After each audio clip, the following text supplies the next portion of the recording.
The first thing we did when we sort of honed in on this idea of experience being so important is we went out. We wanted to learn from the people who are known for this. And the second step is intentionality. As decisions are being made, putting ourselves in the shoes of students and trying to think about how are they going to feel? Are they going to feel how we hope that they will feel if we're doing this initiative? Hey, welcome to the Higher Ed Storytelling University podcast here on the B Podcast Network. This is a show dedicated to helping higher ed marketers tell better stories, create better content, and enroll more students. My name's John Azzoni. I'm the founder at Unveiled, and we're a video production company working specifically with college marketing teams to make it easy for them to scale up and even automate their student and alumni success stories through our subscription approach. And you can learn more about that at unveiled.tv, and that's unveiled.tv. If you're listening to this podcast for the first time, go ahead and subscribe. We'd love to have you. And if you're wanting your college and university's content to resonate on a deeper emotional level with prospective students, with alumni, with parents, whatever, I want you to subscribe to my free newsletter. Every week I send out tips and insights on creating more emotionally resonant content, including examples and best practices from other institutions, articles and blog posts, that week's podcast episode, and much more. So head over to unveiled.tv/newsletter and sign up. All right, let's get on with the show.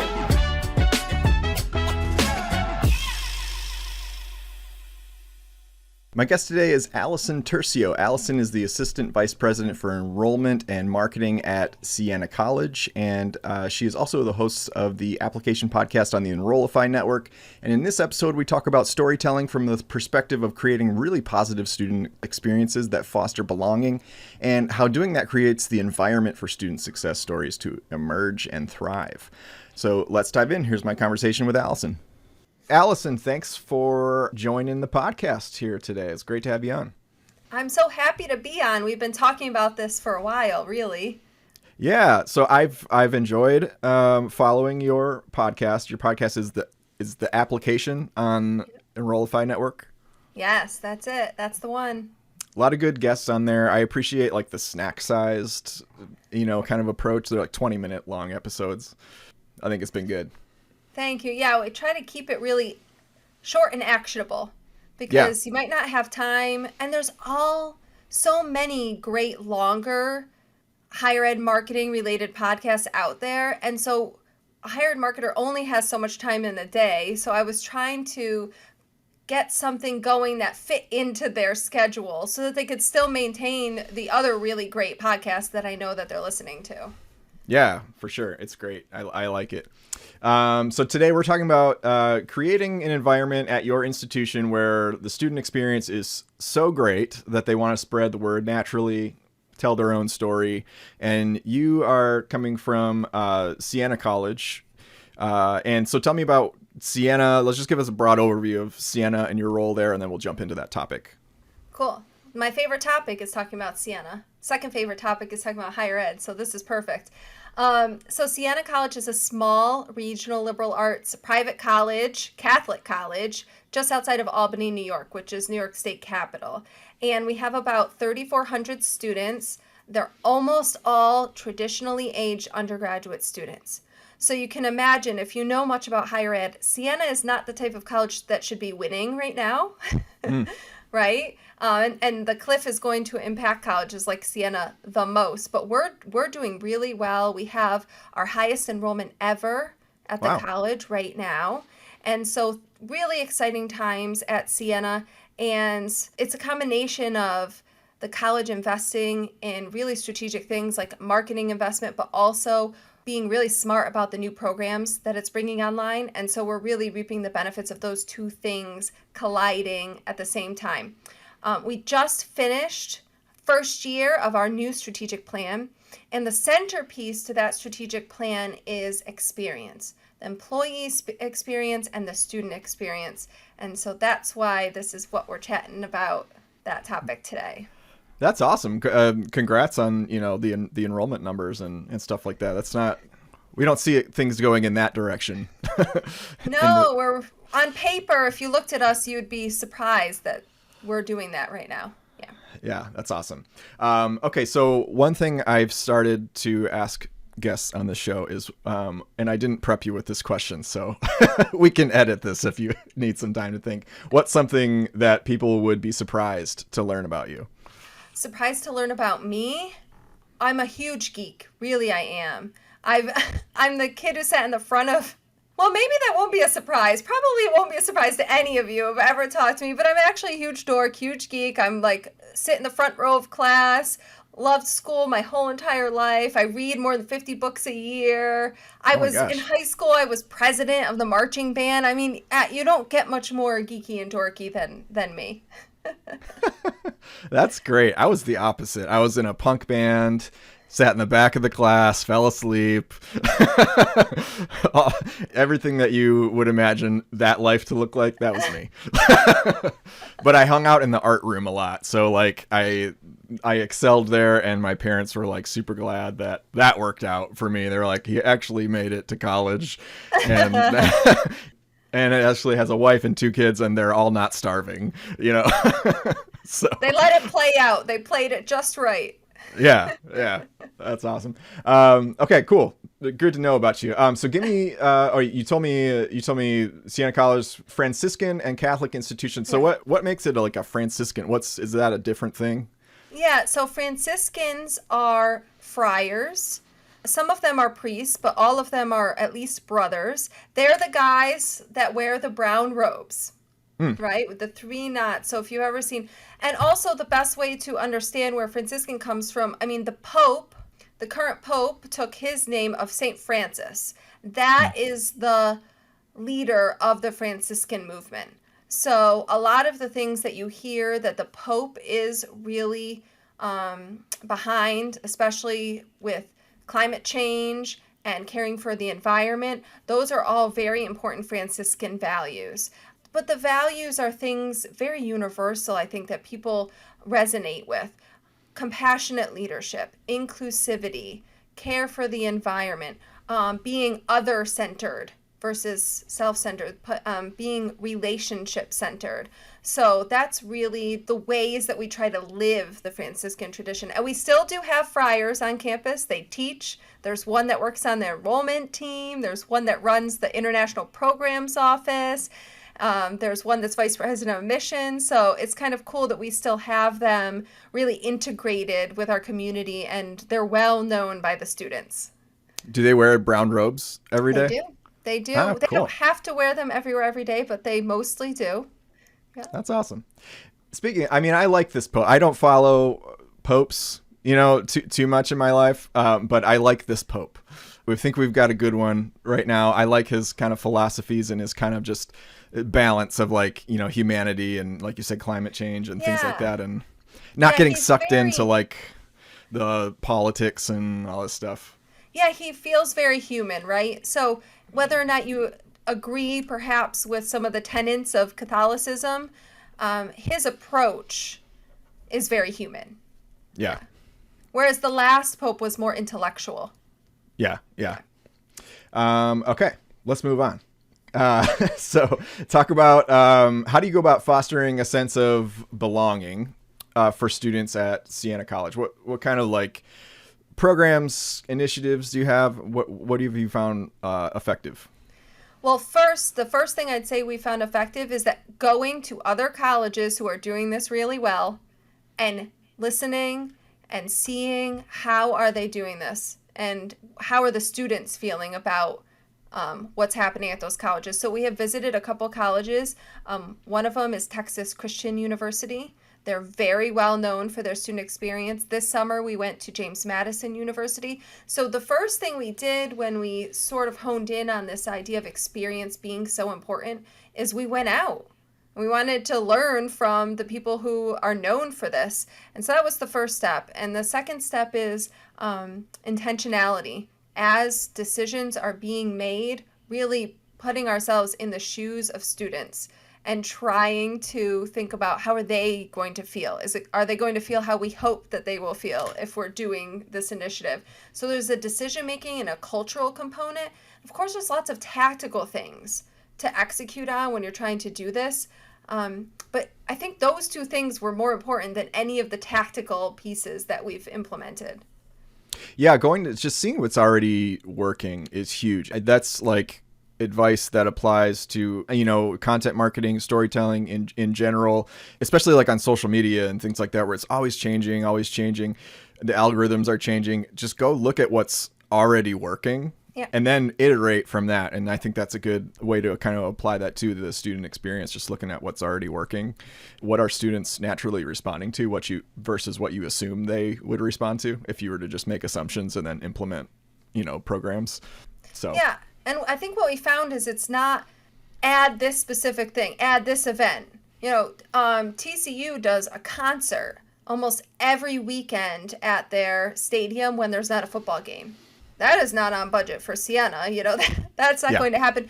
But there's an intentionality about how they engage students in the process of building out this kind of programming. The students often are executing on this programming, and intentionality behind the why. Why are we holding these concerts? So I think the lesson learned from visiting the other campuses is not do exactly this. It's more about changing your thinking to be more student-centered and changing your decision-making to have that intentionality behind it. That was really the lesson, because the way it gets applied depends on your school and depends on your student body, right? Yeah. What were some, aside from the concerts and things like that, what were some other things that you guys picked up on as you kind of studied other schools? Well, one really specific idea that I think TCU does that is just amazing. They have this thing called Frog Camp. And it's before orientation. And what happens is the first year students sign up for trips with each other, small trips. I think it's about 30 to 40 students. And what's better than going away with a group of people to develop a sense of belonging? Oh, yeah. And travel to a destination. So they've gone all over the place. They've gone to Alaska. They've gone to New Orleans. They do one that's on campus because some students want to do it on campus. The coolest one that they do is mystery camp, where they show up on campus or they show up at the airport and they have no idea where they're going. Whoa, that's cool. Yeah. That's awesome. And you're right. Like the times that like I have traveled for an extended period of time with people, because I used to do, like through my church, I did mission trips, went to Brazil, did some stuff in Utah, Mississippi when the Katrina happened and all that stuff. And like those times, I'm just like those people, and like you just develop this incredible bond. That I imagine when you bring that back to a campus where all those people are on campus, that's like an elevated bond. When you go on like mission trip with people, they're usually scattered and and then you kind of lose touch over time. But that's cool. That's a great way I think that's a great idea, just doing these trips. And one of the ways we implemented at Siena, and we did try our version of that this summer very successfully, but an even better idea was for all of our accepted student admissions events, we thought about what are the ways we can change the schedule, change the structure of this so that we create more opportunities for the students to engage with each other and find their people and start to create that sense of community and connection amongst each other. So whereas we always had opportunities for meet and greet, class meetup at this time, but we became very intentional about how that time was structured so that they could find their people and start to build those friendships early on. So does Siena do a lot of like service projects, mission trips, things like that, where that would kind of form those relationships? Yeah, service trips, especially our Habitat for Humanity trip that they do for spring break, is very popular. And also study tours at Siena are very popular. They go all over. They go to Italy, they've gone to Japan, there's one going to Poland next academic year, and those are very popular too. And we know from experience, because we have sent videographers or social media people on the trips, some of these trips as chaperones, and then to capture the experience. Those become very defining in terms of friendships. They might not know this person, but after this trip, they're connected forever by this experience. So having these experiences that bring people together, even in small groups, can be very impactful on how they feel about the college experience as a whole. Yeah, that's great. What are some ways that you encourage positive interactions between students, faculty, and staff? How do you create kind of a supportive welcoming atmosphere? Well, I think the first thing is really thinking about those first moments, right? And the onboarding and what does that look and feel like, and thinking about it from the student perspective. Last year, for the first time, we implemented a ceremony, the night of move-in. It's sort of a transition ceremony where the students, we have these arches next to our grotto on campus. A grotto is a place of prayer with lots of candles, kind of like a cave looking where Okay. you can light the candles. And we have these three arches, and we had this whole, not initiation ceremony, that's the wrong word because that's for sororities and fraternities, but this sort of transition into I'm a saint now. And they walked through the arches, and we're ringing the bells that are in the arches as they walk through, and they got a blessing from the friars as they went through. They had a blessing on them. So we created this moment of welcome, the symbolic moment of you are now saints, you are now part of us. So I think it's looking for those opportunities to make people feel connected. And sure that you're setting the stage. You can't force someone to feel that they belong, right? But you Right. can set up experiences, you can set the stage, you can set the tone for that to happen. You can create the opening for that to happen. Yeah. It kind of makes me think of when my wife and I first got married. Community has always been really important to us. And so we moved into our first house. We didn't do a great job of like introducing ourselves to neighbors and like kind of getting to know people until it was like we've been living there for a few months. And now it's kind of like, well, now it's kind of awkward to like just be introducing yourself for the Right. first. Yeah. So we really just didn't know anybody. And then we moved to the west side of the state, and my wife went to Western to get her master's in social work, and we ended up living in this sort of like old people's community because we had this woman just let us stay there for free if we would like mow her lawn and stuff and stuff like that. And so we were surrounded by just these elderly people, and we just made it a point to just go door to door and be like, here we are, like right when we got there. And it was amazing, like the difference in belonging and connectedness.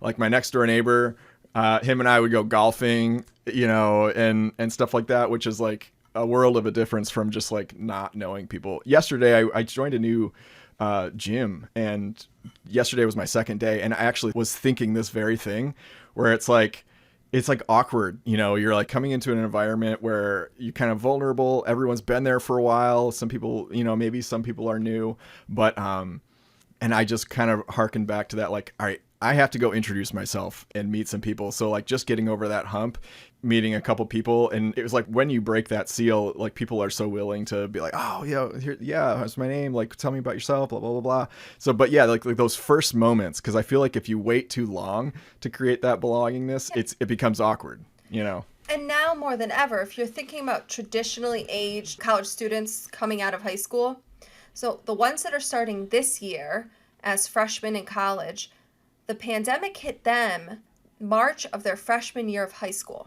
Mm-hmm. That is a very formative time in terms of social groups, Yeah. right? Think about that's just when you're getting your feet under you in high school and maybe starting to get those friend groups solidified, and the rug was pulled out from under them. So I think the social piece and finding friends is top of mind for them, but maybe they don't know how to take that first step. So you have to set the stage. Yeah. You have to create the comfort level so that can happen. Yeah, absolutely. I mean, I remember in college some like awkward meet and greet, like icebreakers and things like that. But really, I mean, it's like the people that you end up interacting with daily, like in classes and stuff like that, where you eventually kind of find your way. But yeah, man, I can't imagine. I remember being so nervous to go to high school, like my freshman year. I can't imagine like going and then just having that rug pulled out, and then it just figuring out like virtual school and all that stuff. Yeah. That's just hard to put yourself in that position. Yeah. I mean, we've been very focused, colleges and universities, on the deficiencies or what was missed on the academic side. And of course, the mental health has been top of mind, but I don't know if everyone's been thinking so much about the social aspect that was missed. Yes, that contributed to some of the mental health increases that we've seen, but they might not know how to take that first step. We have to make it so they feel comfortable to make that first step more than ever. Yeah, absolutely. Quick break here. I have a question for you. Have you ever had to manage the production of a video before for your school where you were the person that had to coordinate all the scheduling? Like you had like 5 people that needed to be interviewed for this thing, and you had to juggle all the schedules and figure out how to line them up for individual slots miraculously on the same day. And on top of that, you had to talk to your facilities guy and make sure the door to the engineering lab was going to be open at a certain time so the crew could get in there, film some B-roll. You had to coordinate volunteers to be in the footage and blah, blah, blah, and, right? Let me tell you something. Working with an outside video vendor should not look like this. Unfortunately, I've worked with enough video folks to know that the mainstream school of thought is they will coordinate the crew and all the production stuff, the editing, etc., and they will expect you to coordinate all your folks. And I'll be honest, sometimes there's stuff that the video people just can't coordinate for you. Like, I'm probably not going to email your college's president out of the blue to ask them to be in this video and to coordinate their schedule when they've never heard of me or this project. Like, that just makes more sense coming from you, at least to get their initial buy-in. But as much as possible, your job should be to get buy-in from all the right people and then introduce those stakeholders to the video producer to coordinate, which is not you. Unfortunately, we live in a world where it just doesn't work like that most of the time. In fact, I talked to a marketing director at a pretty well-known art school recently who told me he hired this video crew to film a couple program promo videos, and they paid a lot of extra money. This was a bit of a splurge, is the impression I got. And they got 2 videos out of the deal. And he said to me, all that money we paid and I still had to coordinate everything. Like, we paid a premium for someone to do these videos and I was doing all the grunt work. So here's the deal. At Unveiled, one of the things we take really seriously is making sure the process is easy on you, especially that pre-production process, which is where a lot of the not fun stuff tends to show up. So whether we're working together through our video storytelling subscriptions, a big commercial, or maybe a smaller one-off video project, know that in addition to delivering a great end product, we also have our eyes on making that a smooth and oftentimes fun journey along the way. And even after it's done, we want to make sure you're set up for success, which is why we give you all the raw footage, all that B-roll and interview footage to repurpose however you want at no extra charge. So if you have video needs right now, don't let the management of those projects stress you out. We are your partners in taking as much work off your plate as possible. So if that's you, I want you to head over to unveiled.tv. That's unveiled.tv and book a call with me. And let's talk about how we can best support you. All right, back to the show.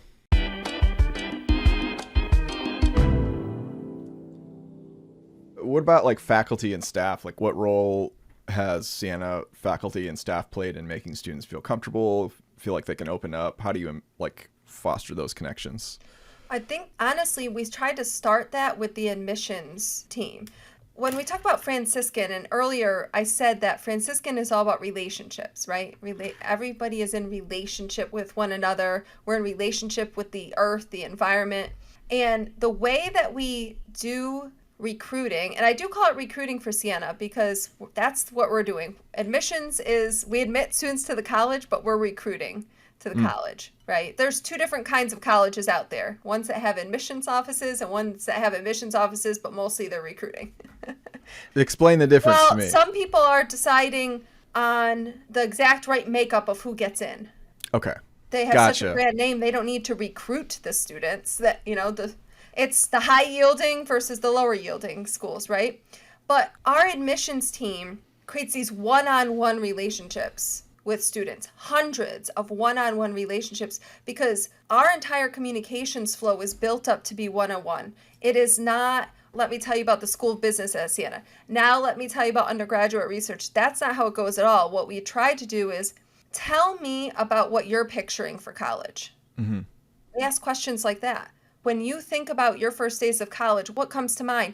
And then we talk about how Siena might fit that vision that they have for themselves, right? So it's a very one-on-one. We're asking very personal questions and then tailoring the information one-on-one back to them. So that tells you what it is to be Franciscan without telling you, right? We're telling by in our action and how we're approaching students.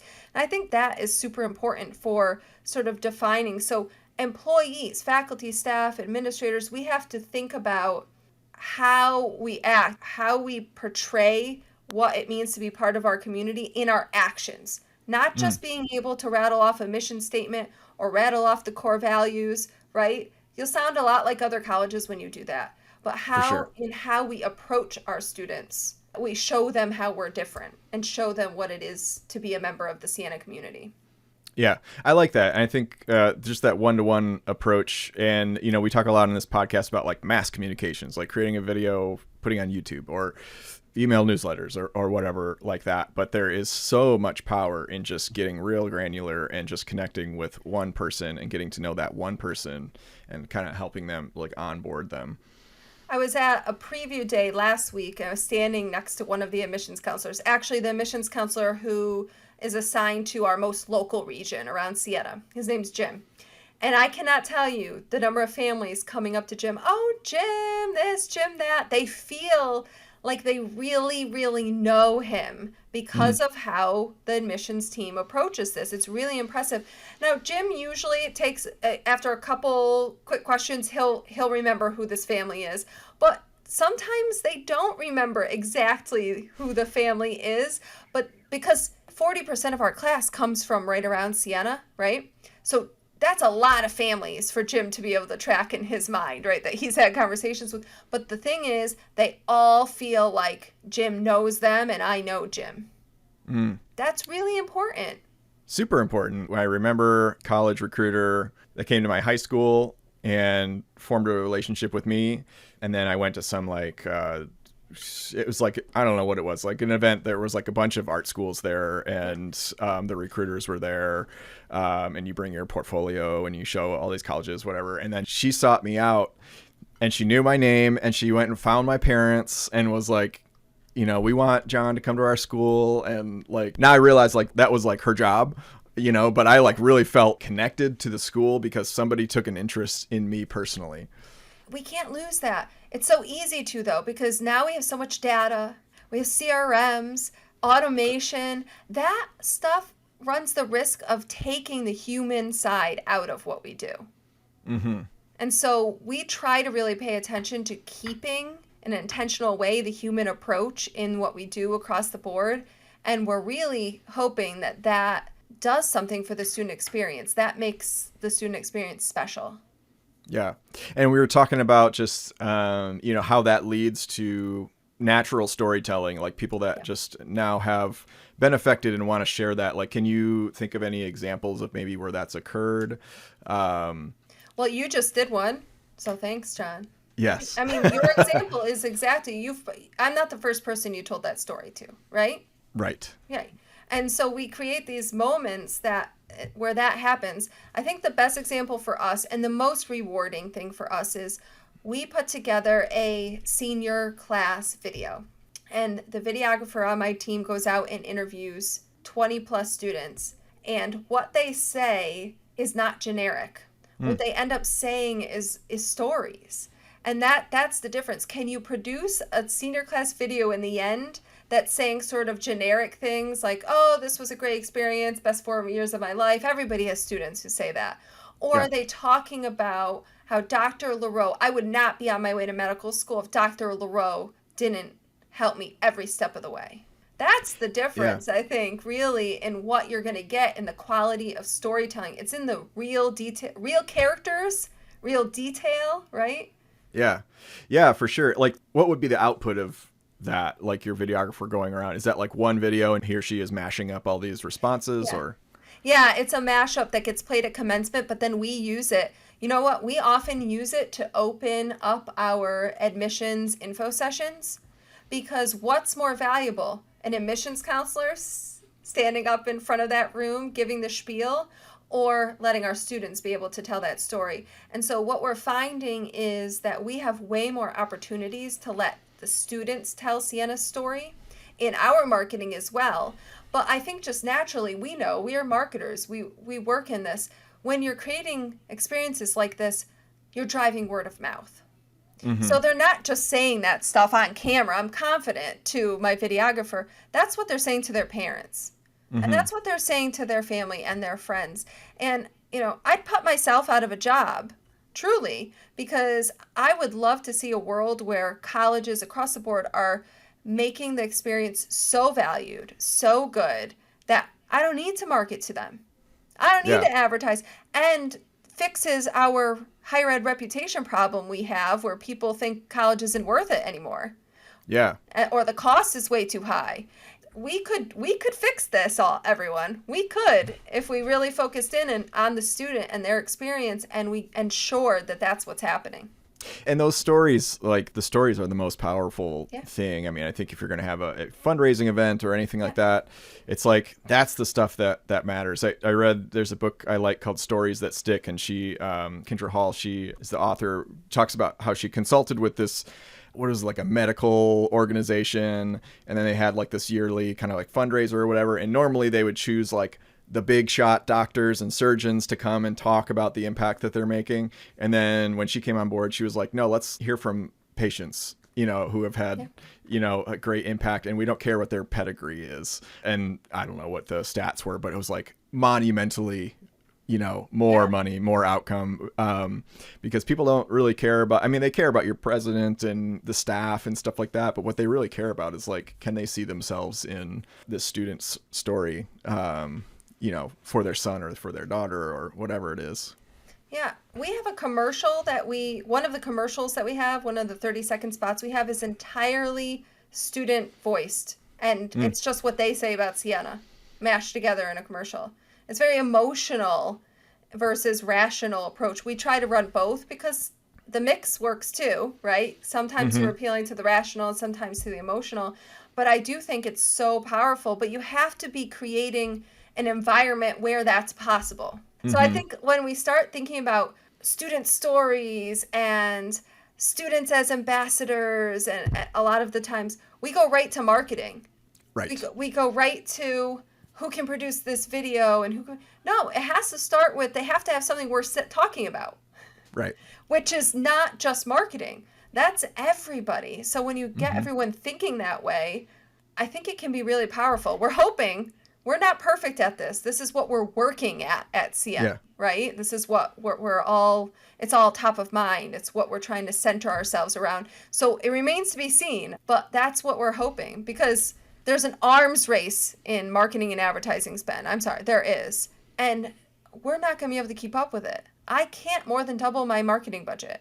Siena can't afford that because we're trying to put the money into the student experience. So we're really counting on the focus of student experience driving enough word of mouth that we're less reliant on needing traditional advertising and digital advertising, because that is so much more powerful than any ad I can ever run. Absolutely. And I think, and just what you mentioned, because I was going to ask you, like, what your, do you have like a story collecting kind of approach? But even just that, like, send a videographer out into campus and just like pick people off, that are walking around like a man on the street kind of thing, and just like capture their stories, put that together in something. I think we overcomplicate everything. We think that it has to have, you got to have a drone shot, and it's got to be perfect lighting, and you got to have people pointing at computer screens and and stuff. But it really can just be like shot on an iPhone. Tell me a story of a time that you were impacted by Siena College. Oh my gosh, look at what they're watching on YouTube. It is not highly produced. It really isn't. It's not. Yeah. I think that's great. And like more and more, I like really encourage that sort of lo-fi approach. And despite the fact that like I have a vested interest in like high quality productions and stuff like that, but for my company, but at the same time, I'm also like, there's a lot of value in not doing that. It's both, John. I think it's both. I think that's the world we need to live in. It's not either or. It's both. And having both enhances each other. Yeah. I really believe that. For sure. As you guys have been trying to create these student experiences, has there been any missteps that, or like any learnings that where it's like, okay, let's do that differently next time, or anything like that? I think the biggest lessons usually is how are you engaging students up front early on. It's probably not going to hit if they're not in on it from the beginning. You can't Yeah. put it on to them. It's just not going to happen. I think another thing we've learned is it's okay if you start with the new students, because it's really hard to create a new tradition, say, for the students who have been here for 2 or 3 years. Yeah. And throw that. If you start with a first year class with some new experiences that you're trying to incorporate, by the time they're seniors, now it's been fully adopted, right? So it's Yeah. okay if when you're first going out, we never had homecoming before. We've only had homecoming, I think, for 2 years now. We don't have football. So Yeah. now we've done homecoming aligned to basketball. We've created all of these events around it. And it's okay if all the students don't come. As why a senior's like, what, homecoming? Right. What's that? That's Yeah. okay. And so I think the lesson is that things take time to become part of the culture. It takes time. You can't force this stuff. Yeah, and I just think the idea of belonging is so paramount for especially a freshman coming into college. And how can you create an environment that facilitates connections, facilitates like natural connections? I'm I'm a little bit anti like icebreaker, like 2 truths and a lie or whatever, like like these like company icebreakers that you do for like retreats and stuff like that. But not to say that that's bad, but like for finding other ways to like create these connection points where students can feel like, oh, okay, like I was given a chance to get to know some people, get to know some names. They know me. People are interested in me. I finally feel like I belong somewhere. It's just like that whole college experience is almost as much about belonging as it is about academics and what job you're going to get later. Absolutely. Retention is about both too. A lot of times we think about retention as an academic thing or maybe a financial thing. They can't say they couldn't hack it in the classes, they struggled, so they're leaving. Or you think about a financial circumstance change, but belonging plays a huge role in whether or not a student stays and graduates on time. Yeah, I believe it.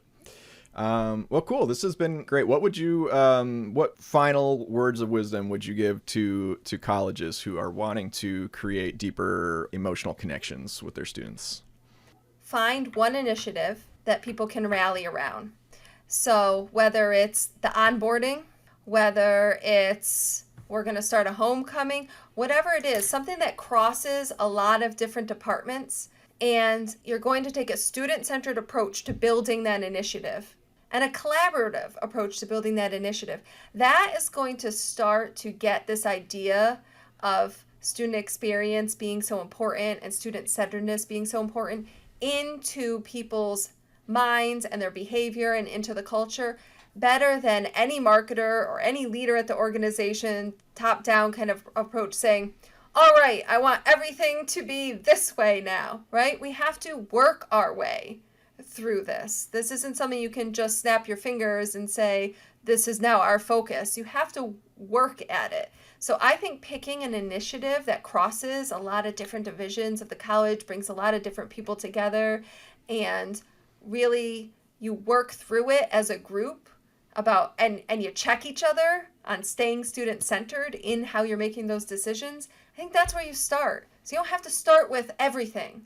Start with one thing. What's the one thing at your school that you can bring multiple parties together to work on?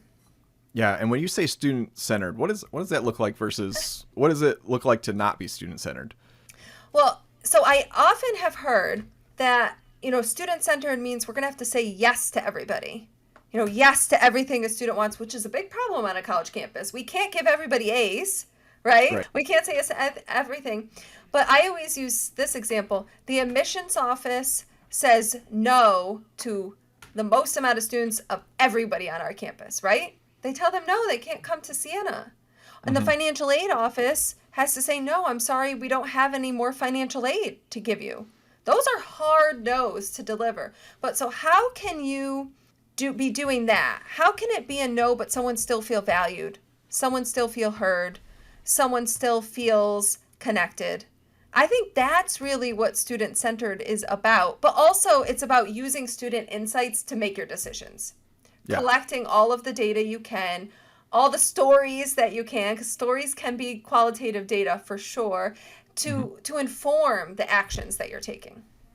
Awesome. That's great advice. Anything else that I didn't ask you that I should ask you? No.